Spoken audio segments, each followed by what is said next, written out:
విశ్వవిఖ్యాత నట సార్వభౌమ స్వర్గీయ శ్రీ నందమూరి తారక రామారావు గారి 29వ వర్ధంతి సందర్భంగా పెద్ద ఆయనకి ఘన నివాళి అర్పిస్తున్నాం. ఎన్టీఆర్ అనేది కేవలం 3 అక్షరాలు కాదు, ఒక ప్రభంజనం. అటు సినిమా రంగంలో కానివ్వండి, రాజకీయాల్లో కానివ్వండి ఆయన నంబర్ 1గా నిలిచిన వ్యక్తి. సినిమాలో మనం ఒకసారి చూస్తే, మన చరిత్రగానే ఒకసారి చూస్తే అన్ని రకాల సినిమాలు ఆయన చేశారు, ఒక మార్క్ అనేది నిలబెట్టారు. దాని తర్వాత రాజకీయాల్లోకి వచ్చిన తర్వాత కేవలం 9 నెలల్లో ఒక ప్రభంజనం సృష్టించి తెలుగుదేశం పార్టీని అధికారంలోకి తీసుకొచ్చిన వ్యక్తి అన్నా ఎన్టీఆర్.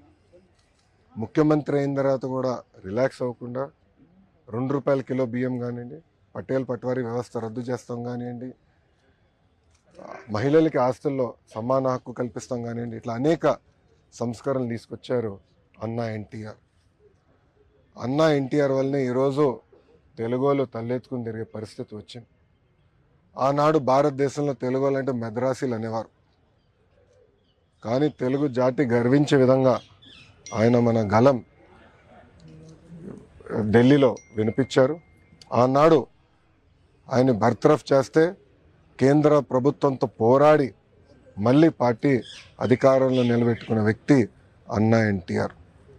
ఒక వ్యక్తితో ప్రారంభమైన తెలుగుదేశం పార్టీ ఈరోజు 1 కోటి మందితో సభ్యత్వాలు తీసుకుని నిజంగానే చాలా గర్వకారణం. ఏ ఆశయాలతో అయితే అన్నా ఎన్టీఆర్ తెలుగుదేశం పార్టీని స్థాపించారో మేమందరం కలిసికట్టుగా తెలుగు వాళ్ళు ఎక్కడున్నా వాళ్ళకి అండగా నిలబడడానికి, తెలుగు జాతి ఎక్కడున్నా వాళ్ళ అగ్రస్థానంలో ఉండాలని లక్ష్యంతో మేమందరం అహర్నిశలు పనిచేస్తామని మీకు తెలుపుకుంటూ.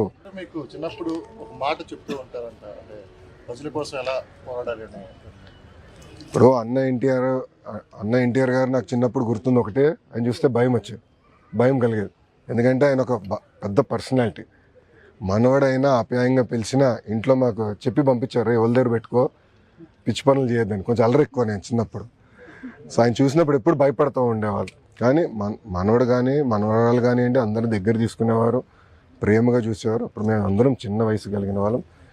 కానీ మీరు చూస్తే ఆయన మాకు చెప్పాల్సిన అవసరం లేదు. ఆయన ఏ ఆశయాలతో అయితే పార్టీని స్థాపించి, ఏ ఆశయాలతో అయితే పార్టీని నడిపించారో మాకు ఇప్పుడు కూడా తెలుసు. ఇటు తెలంగాణ కానివ్వండి, అటు ఆంధ్రాలో కానివ్వండి సీనియర్ నాయకులు ఉన్నారు, వాళ్ళందరూ మాకు గుర్తు చేస్తూ ఉంటారు. మేము ఎప్పుడు దారి తప్పితే మాకు 2 ముట్టకాయలు వేసి మళ్ళీ దారిలో పెడతారు మమ్మల్ని. సో మాకు ఆ కమిట్మెంట్ ఉంది. ఏ ఆశయాలతో అయితే పార్టీని స్థాపించారో అదే ఆశయాలతో పార్టీని మేము ముందరు తీసుకెళ్తాం. అమరావతి మధ్యలో ఆగిపోవడం జరిగింది, మళ్ళీ మొదలు పెట్టి ఈ సంవత్సరం ఎలా ఉండబోతుంది సార్ అమరావతి పరిస్థితి ఏంటి? సో మీరు చూస్తే ఆంధ్ర రాష్ట్ర అభివృద్ధి కార్యక్రమాలన్నీ మళ్ళీ ప్రారంభించాం. అన్ని పనులు యుద్ధ ప్రాతిపదికంగా మళ్ళీ ఈ నెలాఖరు గల మొదలవుతాయి. అన్ని పనులు ఒక లాజికల్ కంక్లూజన్కి తీసుకెళ్తాం, దాంట్లో ఎలాంటి సందేహం లేదు. ఇటు తెలంగాణ కానివ్వండి, అటు ఆంధ్ర రాష్ట్రం కానీ 2 రాష్ట్రాలు కూడా కలిసికట్టుగా తెలుగు ప్రజల కోసం, తెలుగు జాతి కోసం కలిసికట్టుగా పనిచేయాలని మేము కోరుకుంటాం.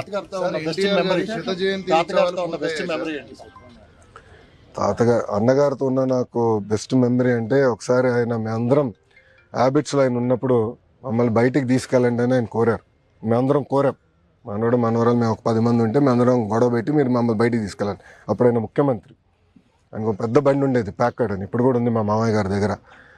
ఆయన నేనే నడుపుకుంటే తీసుకెళ్తానని ఏమో స్పీడ్కి వెళ్ళారు. మేము గండిపేటకి వెళ్తుంటే లెఫ్ట్కి వెళ్ళాలా రైట్కి వెళ్ళాలని డౌట్ వచ్చింది. సగం మంది మేము లెఫ్ట్ అనో, సగం మంది రైట్ అనో, ఆయన తీసుకెళ్ళి సెంటర్లో గుద్దారు. సో ఇప్పుడు కూడా నేను మర్చిపోలేను, ఎందుకంటే ఆ యాక్సిడెంట్ కారణం మేమందరే, మనోడు మనవరాలు వెనకాల కూర్చున్న వాళ్ళు. సో అట్లా అనేక మంచి మెమరీస్ పెద్ద ఎంతమా అనుకోండి. సార్ ఎన్టీఆర్ గారి 100వ జయంతి ఉత్సవాలు ఇప్పటికే పూర్తయ్యాయి.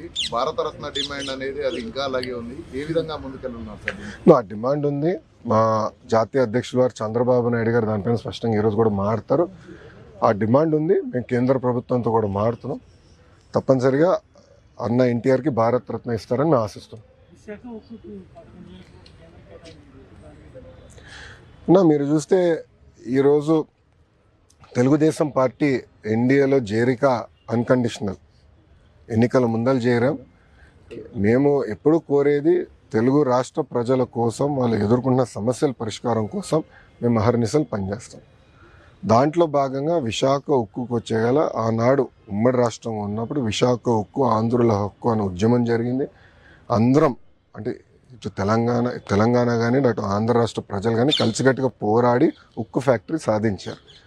ఆ ఉక్కు ఫ్యాక్టరీ గతంలో వాజ్పేయి గారు ప్రధానమంత్రిగా ఉన్నప్పుడు ఇట్లనే పరిస్థితి వస్తే ఆనాడు బాబు గారు ఎర్రంనాయుడు గారు సంప్రదింపులు చేసి విశాఖ ఉక్కుని కాపాడుకున్నారు.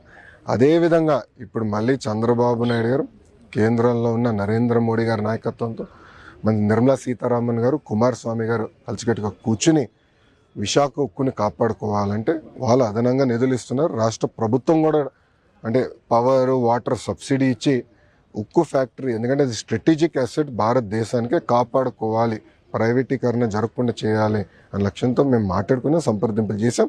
7 నెలల్లో సాధించుకున్నాం. సార్ తెలంగాణలో కూడా ముఖ్యంగా క్యాడర్లో ఆశలు ఉన్నాయి, ఏం చెప్తారు సార్ తెలంగాణకు సంబంధించి? తెలంగాణకు వచ్చేగల పార్టీలో పునర్నిర్మాణం చేయాల్సిన అవసరం ఉంది. మీరు చూస్తే సభ్యత్వాలు ఇప్పటికీ 160,000 మంది సభ్యత్వాలు క్రియాశీలక సభ్యత్వాలు తీసుకుంటాం జరిగింది. ఇది 2014 తర్వాత నేను సభ్యత్వంలో యాక్టివ్గా ఉన్నా, మీ అందరికి తెలిసిన విషయమే. గతంలో మాకు తెలంగాణలో హైయెస్ట్ మెంబర్షిప్ ఉండేది 4 లక్షలు. ఇది మాకు 23 మంది ఎమ్మెల్యేలు ఉన్నప్పుడు మాకు 4 లక్షల సభ్యత్వం ఉండేది.